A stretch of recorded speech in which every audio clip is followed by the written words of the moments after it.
Bismillahirrahmanirrahim.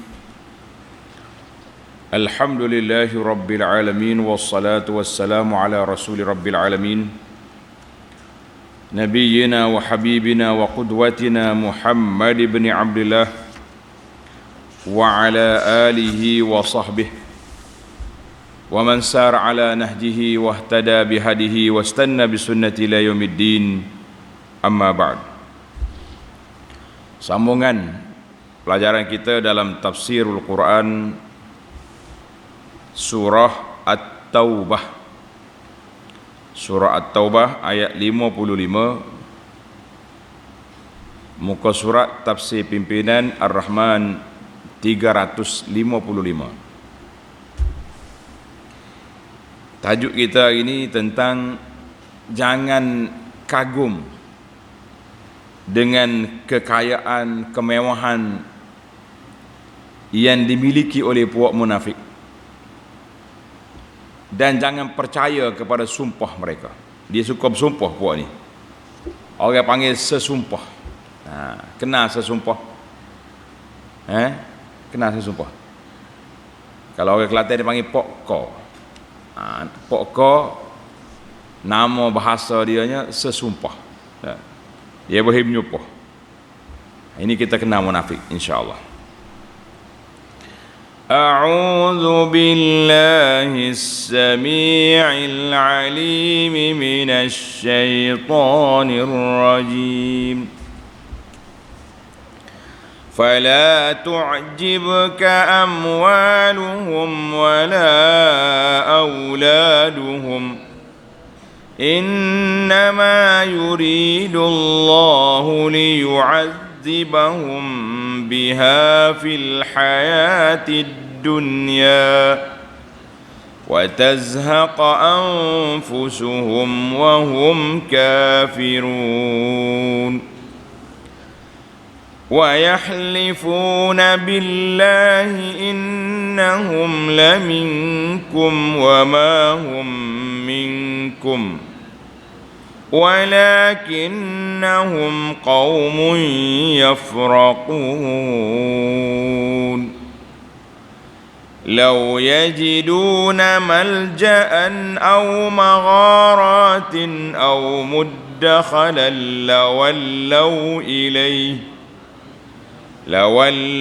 إليه وهم يجمحون. Ini permainan munafik. Wal'iyazbillah, kita minta berlindung daripada kemurkaan Allah Azza wa Jalla. Dalam siri yang lepas, Allah Ta'ala telah cerita kepada kita tentang bagaimana puak-puak munafik ini dia duk kira nak untung nak untung hak dunia ya. Nak menang, nak harta ghanimah, tak mau susah. Itu perangai dia, kerana dia. Maka Allah Ta'ala peringatkan kepada kita di sini, mu jangan kagum dengan harta yang mereka miliki. Ayat 55 Allah kata apa? Fala tu'jibka amwaluhum wala auladuhum. Oleh itu janganlah engkau tertarik hati kepada harta benda dan anak-anak mereka. Anak dia ramai, keluarga dia besar, usah dikagumi. Jangan duduk tengok. Maknanya jangan duduk, besar dia tu, hebat dia tu.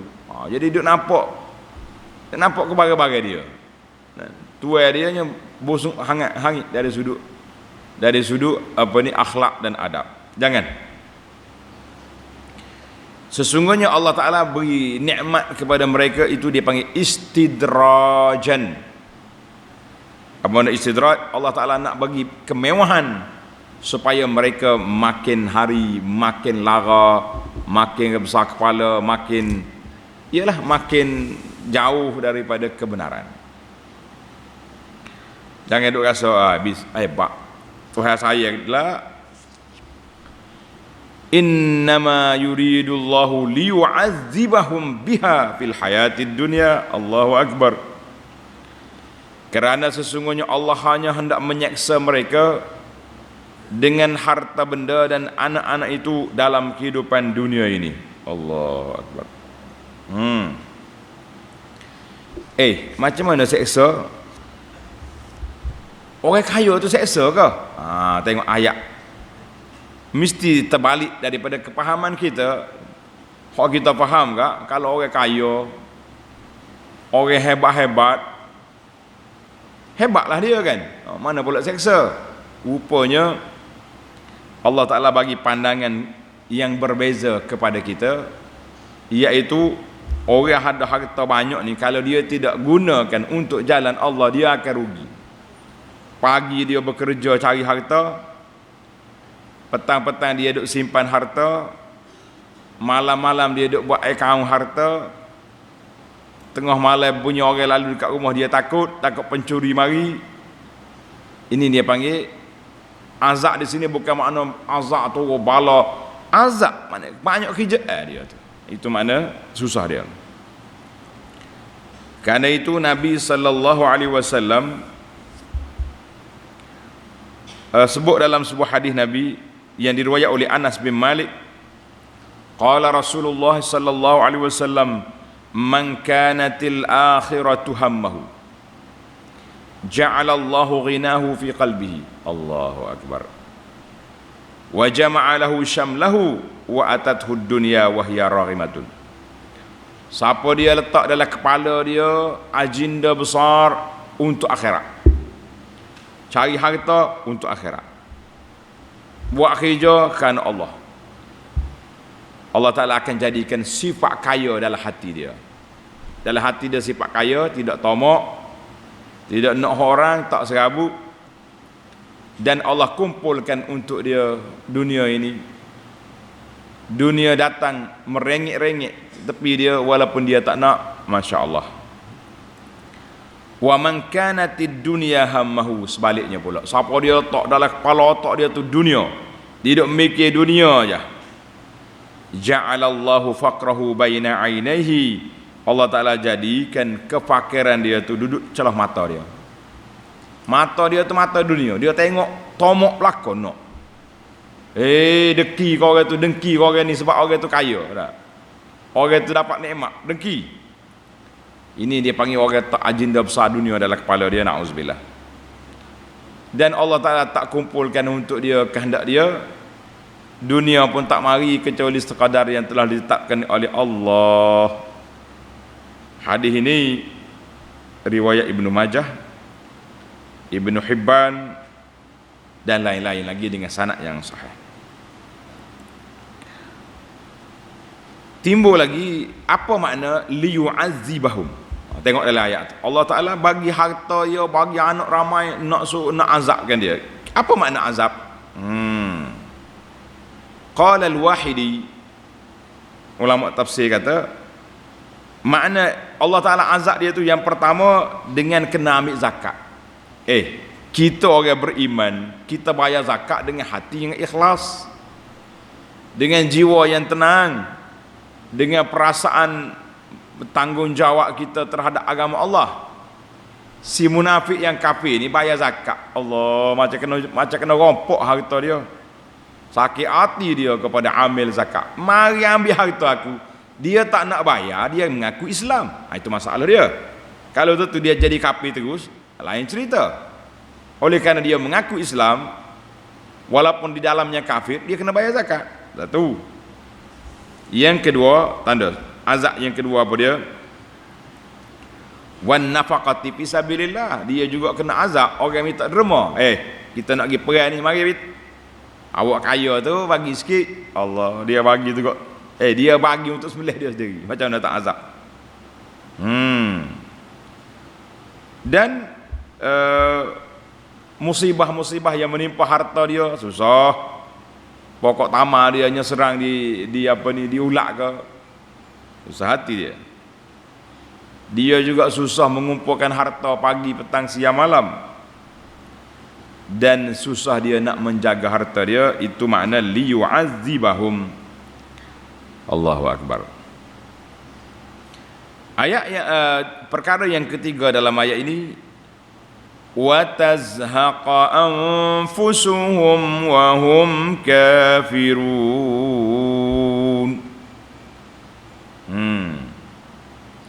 Dan hendak menjadikan nyawa mereka tercabut dalam keadaan mereka kafir untuk mendapat azab akhirat yang dahsyat. La haula wala quwata illa billah. Jadi ayat ini Allah kata kepada kita, apa dia? Buat-buat kafir ni, munafik ini biarnya terus kafir begitulah sampai ke dia mati, na'udzubillah. Berterusan kafir siapa mati. Macam kita baca ayat khutbah tu kan, ittaqullaha haqqa tuqatih wa la tamutunna illa wa antum muslimun. Mu jangan mati kecuali orang Islam. Maknanya Islam tu mesti berterusan sampai mati. Hak ni pun Tuhan kata, apa dia? Tazhaqa anfusuhum wa hum kafirun. Cabut nyawa dia dalam keadaan dia kafir. Allahu akbar. Na'udzubillah. Kita minta berlindung Allah Taala daripada kemurkaan Allah, kan. Kita bagi kepada kerenah munafik sisa sumpah yang kira-kira dia bersumpah saja. Allah, tengok ayat yang ke-56. Wa yahlifuna billahi innahum laminkum wa ma hum minkum walakinnahum qaumun yafraqun. Dan mereka, yakni orang-orang munafik itu bersumpah dengan nama Allah. Sumpah dengan nama apa? Nama Allah dia bersumpah, bukannya sumpah dengan apa ni, main-main. Orang kapur kata bukannya bersumpah dengan kosi koda. Nah, sumpah dengan sumpah. Apa dia sumpah? Innahum laminkum, bahawa sesungguhnya mereka dari golongan kamu. Kita Islam tu lain, mana boleh? Oh, sedap ayat dia. Padahal mereka bukanlah dari golongan kamu orang umat Islam. Mereka hanya berpura-pura, tetapi mereka adalah kaum yang pengecut. La ilaha illallah. Sebenarnya mereka ini pengecut. Dia mari bersumpah tu sebab apa? Sebab nak jaga survival, nak jaga masa depan dia, nak jaga kehidupan dia. Maka bersumpahlah tu ayah ni.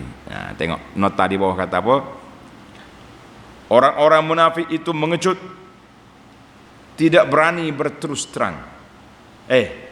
Dia mau tak terima Islam, istihar kafir lalu. Tak berani. Kerana mereka gerun kepada orang-orang Islam.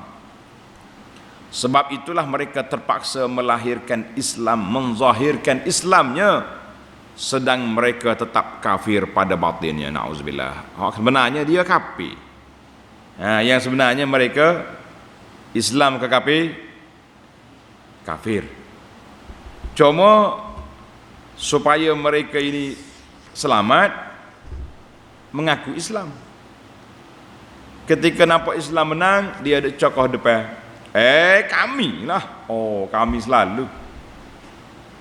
Kalau tengok orang Islam ramai mati, dia duduk belakang, mujur kita tak pergi. Ini perangai apa ni? Dia perangai orang tidak ada prinsip dalam perjuangan. Perangai orang tak ada apa? Tak ada dasar akidah, lagi itulah perangai. Sebab tu kita kalau nak berjuang, kita kena berjuang dengan ada akidah. Bukan toruk-toruk begitu saja tak jadi, kan? Tengok Allah gambarkan bagaimana resah, bagaimana gelisah, bagaimana serabutnya munafikin duduk dalam negara Islam. Tengok ayat 57. Law yajiduna malja'an aw magharatin aw muddakhalan lawallaw ilayhi wa hum yajmahun.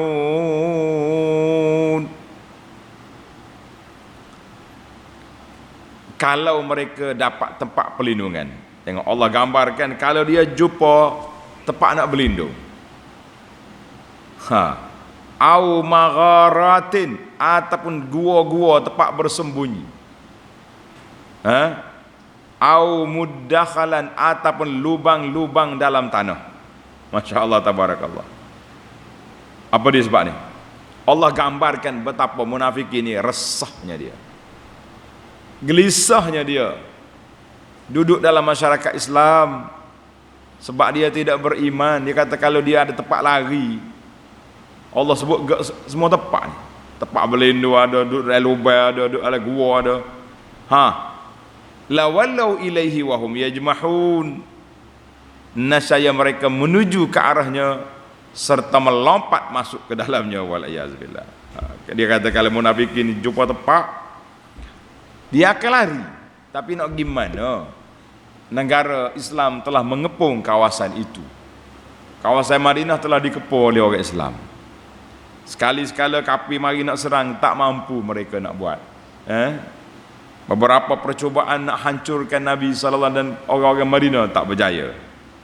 Maka terpaksalah si bapak munafik ini menahan diri, menggigit jari, kata orang, duduk juga dalam negara Islam, wal'iyazubillah. Tapi ingat, ada ya peluang dia boleh nyalakan api perpecahan, permusuhan, nyala lalu. Allahu Akbar. Ini dia panggil puak munafikin. Kalau boleh lari, nak lari dia. Tapi nak lari ke mana? Ainal mafar, mu nak gimana? La haula wala quwata illa billah. Mana dalam ayat ini Allah gambarkan segala lubang, segala celah, segala tempat. Kalau munafik boleh lari, dia lari. Tapi dia tak jumpa tempat nak lari, dia duduk di Madinah, menyelit-nyelit di celah orang Islam, tapi dengan kerenah dia yang tersendiri, yang sentiasa menyusahkan umat Islam pada waktu itu. Dan juga pada waktu kita ini pun, na'udzubillah, kita minta berlindung dengan Allah Azza wa Jalla. Baik, kita pergi kepada beberapa pengajaran yang kita dapat daripada ayat yang kita baca ini. Iaitu yang pertama sekali, Allah larang kepada kita tengok kepada dunia ini dengan mata mahabbah, cinta, kasih kepada ahli-ahli dunia. Tak payah. Fala tu'jibka amwaluhum. Tuhan kata, mu jangan kagum dengan harta mereka. Tapi kalau nak tengok iktibar, tak apa. Orang kaya tapi tak beriman, letihlah dia cari harta, tapi harta tak memberi pulangan kepada dia. Tapi kalau kaya yang beriman, Masya Allah, tabarakallah, setiap hari dia infak fisabilillah, setiap hari dia bagi sumbangan, setiap banyaklah, lagi banyak harta, lagi bagus, kan? Maka Allah larang di sini jangan kita kagum dengan kedudukan orang munafik, jangan kagum. Yang ketiga, sifat munafik ataupun nifak adalah sifat yang membawa penyakit kepada dunia dan akhirat. Dua-dua penyakit dia atas belakang. Penyakit dalam dunia pun dia ada, penyakit akhirat pun dia bawa juga. Nak kata apa ni buat munafik ini? Na'udzubillah. Dan telah membatalkan segala kebaikan-kebaikan untuk akhirat. Sebab apa? Punca dia tak percaya, punca dia tidak beriman. Allahu Akbar. Dia bila tak beriman, gitulah duduknya. Gitulah para pelajar, para jemaah sekalian, sifat-sifat munafik yang Allah gambarkan kepada kita. Kemudian oleh kerana ayat kita hari ini berbincang tentang harta, kita tengok bagaimana puak munafik mempermain-mainkan. Orang panggil perli main kepada orang Islam yang mengeluarkan zakat, yang bagi sedekah. Dia sendirinya hangit, bakhil, tak mau sedekah. Tapi bila orang sedekah, dia bagi perli. Banyak ni buat berapa? Malu kau malaikat nak tulis. Allahu Akbar. Dah, kalau kita lalu tabung rumah kita halau RM1. RM1. Lalu tabung rumah tak 50. Oh, nak menunjuk-nunjuk. Tak kena belakang balik dia. Nah, bagi sedikit, dia kata kita bakhil. Bagi banyak, dia kata kita nak tunjuk-tunjuk. Hak betulnya sepo dia tak bagi ke satu, itu hak serabut dia tu. Maknanya Allah Taala dalam ayat 58 ini mendedahkan satu lagi kerana fadaih perangai puak-puak munafikin ni suka mencela Nabi sallallahu alaihi wasallam. Suka mencela Nabi. Suka nak katakan Nabi sallallahu alaihi wasallam jangan dilak dia. Tengok ayat. Wa minhum man yalmizuka fis sadaqat fa in u'tu minha radu wa in lam yu'tau minha idza hum yaskhatun. Dan di antara mereka dalam ayat kita baca ni munafikin, wal iyaz billah. Dia panggil munafik, yalmizunaka fis sadaqat, ada yang mencelamu mengenai pembahagian sedekah zakat. Bui kau ke dia, kroni dia, anak-anak dia, kita tak bui. Ni perangai ni serupa ya. Hari ni pun duk kira nak projek tu kat dia saja. Kau orang lain tak bagi, kita kata usah di apa ni, ikut perangai munafik. Bila Nabi bersedekah, dia mari perli, dia mari nganyi, kata orang. Perli ke menganyi, mana sedap dua tu, perli ke nganyi? Nganyi. Sedap nganyi. Dia orang Kelantan sedap nganyi lah tak. Dia mari pertikai pemberian Nabi sallallahu alaihi wasallam, membahagikan zakat kepada orang yang berhak. Siapa dia orang yang berhak zakat? Tengok ayat 60. Nanti kita akan bahagi zakat kepada mustahiqiha, orang-orang yang berhak menerima zakat. Tanda hadis puak-puak ni, puak-puak mari duk perli Nabi ni, nama dia Zu Al-Khuwaisirah. Tulis nama dia pelik sikit. Zu lah kalau kita kat Zu kita banyak kan, Zu tu Zu ni. Zaman Nabi nama dia Zu Al-Khuwaisirah. Dia ni kata di Abu Sa'id Al-Khudri radhiyallahu anhu, baina nahnu inda Rasulillah sallallahu alaihi wasallam wa huwa yaqsimu qasaman. Sedang kami duduk bersama Nabi sallallahu alaihi wasallam bagi harta zakat ni kepada orang fakir miskin, amili kepada orang-orang yang berhak. Mari Zul Khuwaisirah, seorang laki-laki daripada Bani Tamim, faqala, dengar ni kata-kata tak baik dia, ya Rasulullah i'dil. Ayatmu Rasulullah, hendaklah berlaku adil dalam pembahagian zakat ni. Qala Rasulullah sallallahu alaihi wasallam, wailak wa man ya'dil illam a'dil. Nabi marah. Apamu? Nabi marah. Siapa yang adil kalau aku tak adil? Aku ni Rasuli Rabbil Alamin. Qad khibta wa khasirta illam a'dil. Celakamu, rugi kamu kalau aku ni tidak adil. Boleh memari tuduh dia? Sudahlah. Faqala Umar bin Al-Khattab radhiyallahu anhu, Umar berbangun lalu. Sayyidina Umar kata apa? Ya Rasulullah, da'hu i'zan li fi an adriba unuqa. Rasulullah, apa lagi? Umar minta izin nak penggal kepala dia. Allahu Akbar. Munafik mari kata ke Nabi macam ni. Faqala Rasulullah sallallahu alaihi wasallam, da'hu fa innahu ashaban yahqiru ahadukum salatahu ma'a salahim. Nabi kata biar, dia ada lagi geng dia tu. Geng hok mengaku dia alim, mengaku bijak, mengaku pandai ni ada ramai lagi. Dia kata puak kita ni maya tak betul dia. Ini dia panggil bibit-bibit ini sudah ada di zaman Nabi sallallahu alaihi wasallam. Dia panggil bibit Zul Khuwaisirah. Jangan kata main-main. Kita kadang-kadang baca cerita Zulkhuwaisirah ni, kita tak kepala orang kita tak kenal, tak suka, jangan mah. Kita kena ingat ayat-ayat seperti munafikin, ayat-ayat puak-puak yang khawarij yang keluar daripada manhaj Ahlussunnah ni, jangan mudah-mudah nak pasang ke orang. Bahaya kita nanti. Hadis ini panjang, dalam diriwayat oleh Imam Al-Bukhari. Maka yang pentingnya ada di kalangan orang-orang zaman Nabi sallallahu alaihi wasallam, Nabi kita sallallahu alaihi wasallam pernah dikata oleh puak ni i'dil. Allahu akbar. Baik. Mananya itu dia panggil cara puak munafikin mari duduk main dengan Nabi sallallahu alaihi wasallam. Dia kata apa? Rasulullah pun tak betul juga. Ni ayat dia ni kan. Tak betul juga.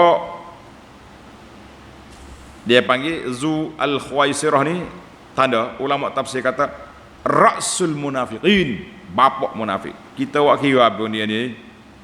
Orang Islam lain wa yusallimu taslima, aku dan patuh kepada apa yang diajar oleh Nabi. Dia tak, dia mari kerah kepala, mari tunjuk kepala. Masya-Allah, tabarakallah. Kita hari ni pun kalau kita bagi molek-molek, tiba-tiba orang mari kata, Ustaz, Pak Imam, bagi molek, tak ada ni. Marah juga kita. Tu kita yang manusia biasa ni mai katakan Nabi nah dia. Allahu akbar. Allah kata apa? Fa in u'tu minha radu. Oleh itu jika mereka diberikan sebahagian daripadanya menurut kehendak mereka, mereka redha, suka. Tak ada lah orang paling adil dalam dunia ni. Ni lah. Awak boleh ke dia. Wa illam yu'tau minha idahum yaskhatun.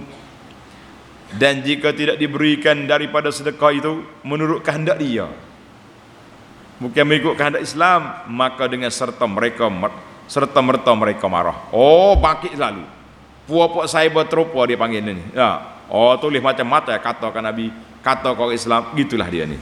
Tapi kita ini pun sama juga, pelajar-pelajar kena belajar adab. Bila projek bantu boleh ke dia kak, baik. Tak dapat kak, serabu. Gitulah suasana dunia nak kiamat. Allah kata apa?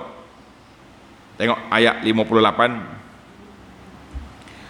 Walau annahum radu ma atahumullahu wa rasuluhu wa qalu hasbunallahu sayu'tinallahu min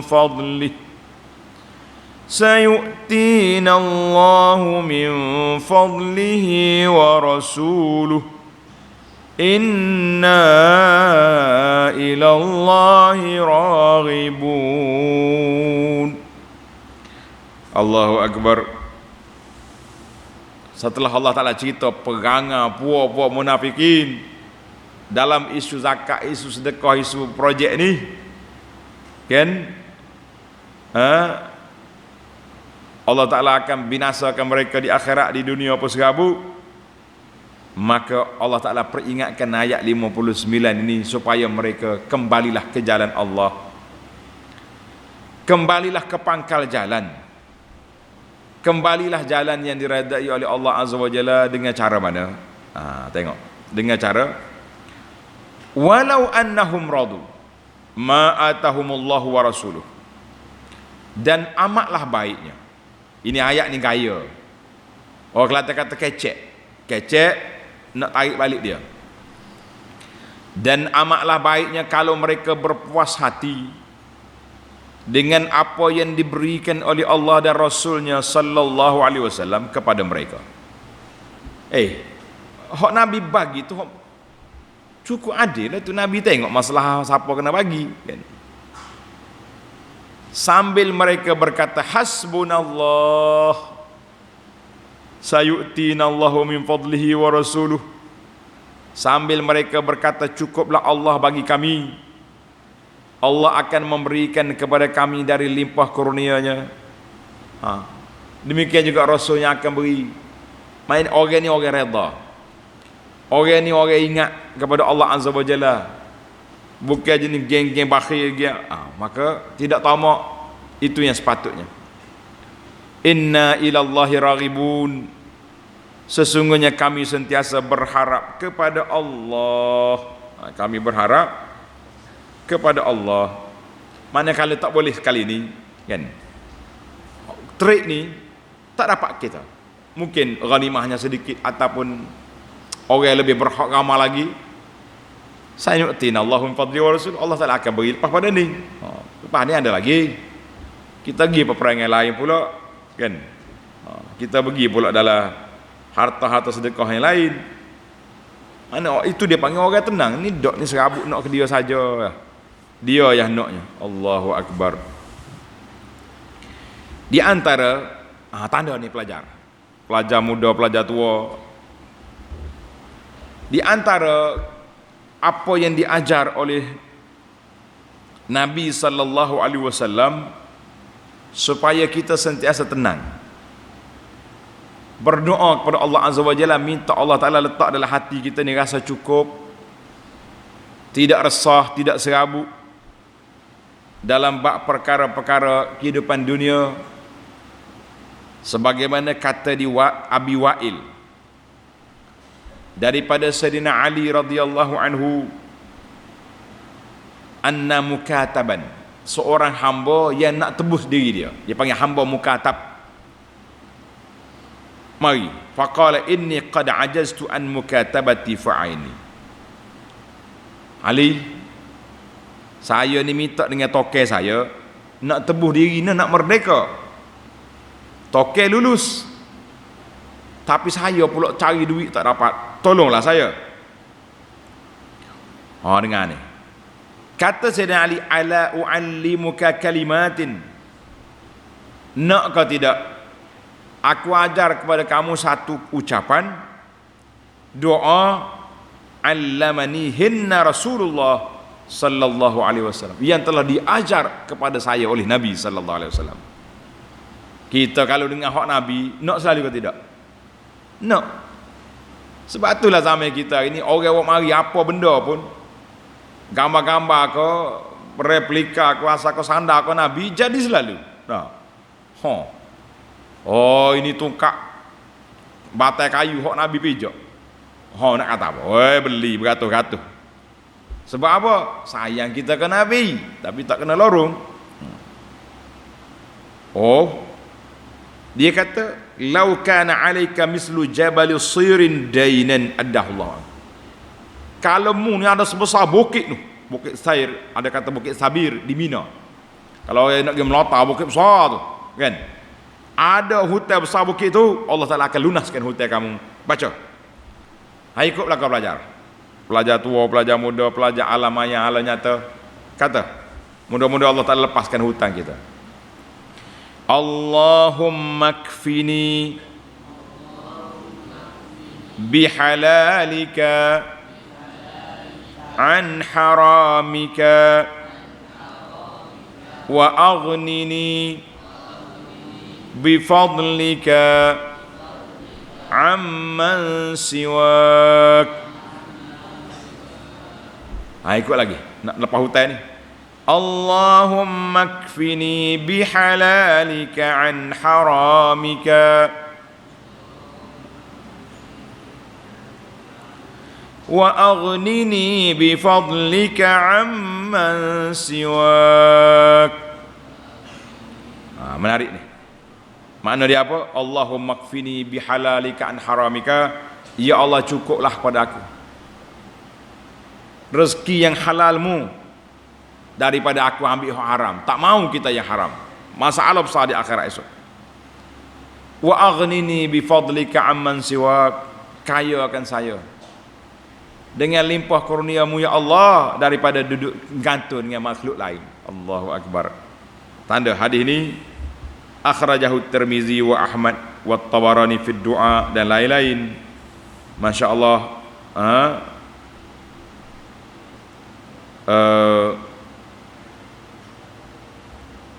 Sanad di hasan. Alhamdulillah. Habislah kita.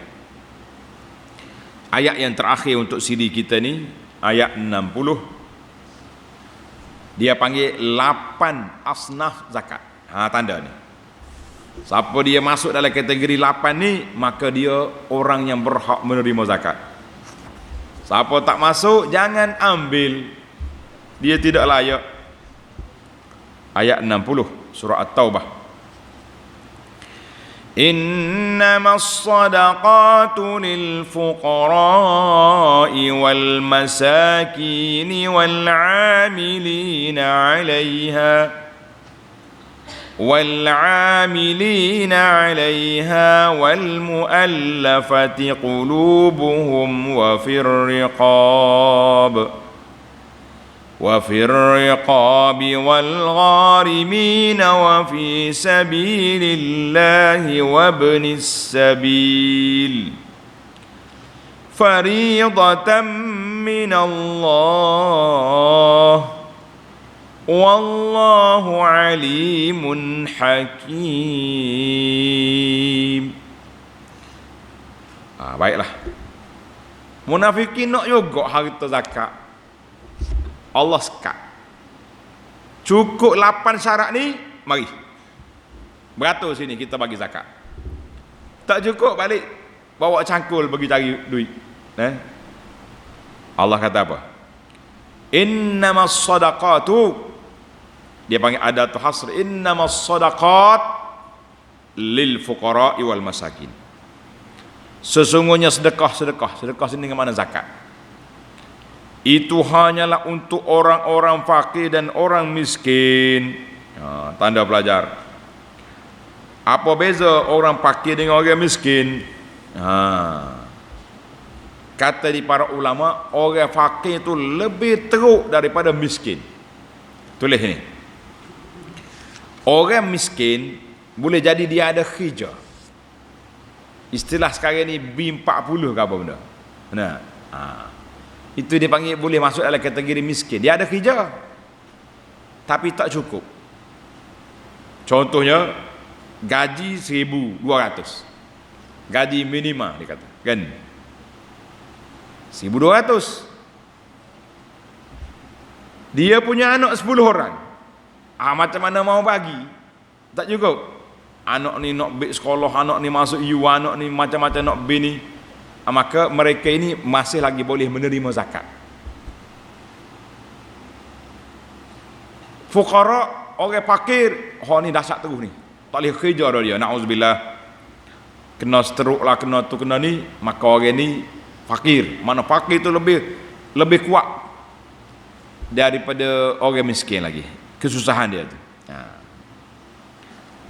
Jadi kata di Nabi SAW, bukanlah makna laisal miskin alladhi yatufu 'alan nas. Bukanlah orang miskin tu hak duduk nyari makan, duduk minta derma, duduk tunggu di stesen bas, duduk tunggu di depan bank, duduk baca Quran, tak ada apa ni, tak ada pula. Walakin al miskin alladhi la yajidu ghinan yughnihi. Orang betul-betul miskin, orang yang berhajat tapi tak ada orang tolong dia. Ni. Maka kita kena cari orang ni untuk bagi sedekah. Hadis ini dalam Bukhari dan Muslim. Baiklah. Maka Nabi kata, la tahillu sadaqatu li ghaniyyin wala lizi mirratin sawi. Tidak halal zakat ini bagi orang kaya dan orang yang kuat masih mampu untuk bekerja, tak boleh ambil. Hadis ini di Rawahun Nasa'i dan lain-lain. Allahu Akbar. Itu kategori yang pertama. Innamas sadaqatu lil fuqara wal masakin. Kemudian yang kedua, wal amilina 'alaiha.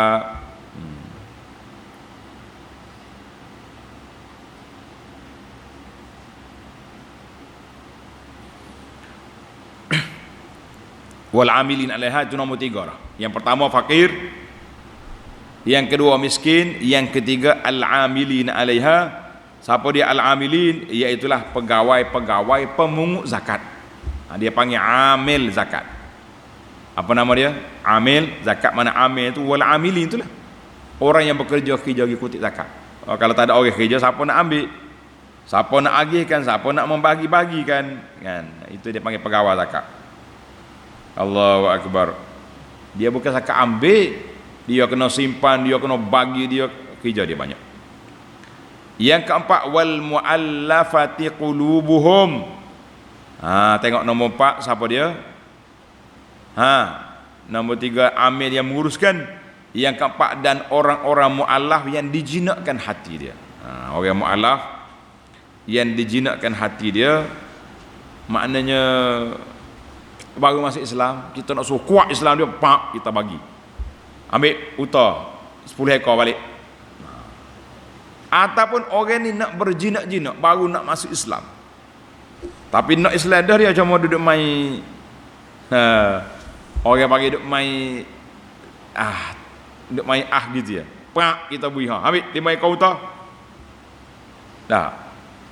Tenang-tenang balik. Mari Jadi lepas tu kita pergi dakwah dia pula. Insya-Allah orang ni masuk Islam. Berapa dah kita? 4. Yang kelima, wafir riqab. Dan untuk hamba-hamba yang hendak memerdekakan dia. Wafir riqab, hamba yang hendak memerdekakan diri dia. Mana orang ni nak merdeka tapi dia tak mampu, kan, maka kita boleh bagi zakat biar dia melepaskan diri dia tu. Yang seterusnya, wal gharimin. Siapa dia gharimin? Orang yang berhutang. Berhutang, tanda molek ni, untuk kepentingan umum. Jangan butai buat beli kereta. Dia butai beli kereta, dia butai beli barang-barang kemah, dia butai beli rumah, apa minta dekor zakat sebab saya butai lah. Al-gharimin, orang yang bantu orang. Contohnya kita nak tolong orang ni, pasal kena butai kita. Jadi kita pula terlekat hutang, maka boleh kita minta bantuan zakat untuk menyelesaikan hutang tu. Itu makna gharimin. Bukan semua orang. Kalau tidak berat kita. Wa fi sabilillah. Yang ketujuh, fi sabilillah, dan dibelanja untuk dibelanjakan pada jalan Allah Taala. Maka di sini para ulama kata asalnya untuk jihad. Untuk jihad fi sabilillah ni. Kemudian zaman kita ini jihad tentera, jihad ni banyak lagi jihad, maka diperluaskan juga. Wa minal fuqaha man adkhala at-tafarruq li talabil ilmi fi sabilillah. Maka ulama fiqh kata orang yang penuntut ilmu belajar boleh juga kita masuk dalam asnaf fi sabilillah. Dan pengajar-pengajar, tenaga-tenaga pengajar dia juga yang duk ajar agama, orang ajar ni, dia kalau kita tak bagi allowance dia, tak bagi zakat dia, dia pasal kena pergi kerja, pasal kena pergi menoreh, kan, tak dia nak mengajar, maka kita boleh bagi pada dia. Jadi luahlah makna fisabilillah itu, insya-Allah. Yang ke-8, wabnis sabil. Siapa dia ibnis sabil? Orang-orang musafir yang terputus bekalan dalam perjalanan. Dia nak balik kapal dia, duit dia hilang, kita boleh beri duit zakat, beli tiket untuk dia balik ke negeri dia. Habislah kita. Berapa kategori orang apa ni? Orang penerima zakat. Innama sadaqatu fuqara, masakin, amilina 'alaiha, al-mu'allafati qulubuhum, wa fir riqab, wal gharimin, fi sabilillah, wa ibnis sabil. Ini 8 penerima zakat. Kita masuk tak masuk? Tak masuk, enggak kaya tak? Masuk juga dalam, kalau kita kata kita penuntut ilmu, keluarga kita tak mampu nak tanggung, boleh kita ambil duit zakat. Tapi kalau ayuh dia kaya raya nak ambil duit zakat, tak payahlah, kan. fariidatan minallah. Ingat, yang ketetapan hukum yang demikian itu ialah sebagai satu ketetapan yang telah ditetapkan oleh Allah Azza wa Jalla. Bukan suka-suka Nabi buat, bukan orang ni buat, tapi Allah Ta'ala yang tetapkan asnaf 8 kategori. Wallahu alimun hakim. Dan ingatlah Allah amat mengetahui lagi amat bijaksana. Habislah kita. Jadi kalau kita nak pertikaikan zakat, jangan duk pertikai. Yang meletakkan zakat tu Allah. Siapa dia sifat Allah Ta'ala? Alimun hakim. Jadi hakim bijaksana, kita kata tak kena pula munasabah. Tamatlah kita perbincangan pada kali ini. InsyaAllah kita masuk kepada ayat 61. Masih lagi dalam kerana puak-puak munafikin yang mari duk mengatakan Nabi sallallahu alaihi wasallam dalam siri akan datang. Subhanakallahumma wa bihamdika asyhadu an la ilaha illa anta astaghfiruka wa atubu ilaih. Wa sallallahu ala nabiyyina Muhammad wa ala alihi wa sahbihi ajma'in walhamdulillahi rabbil alamin.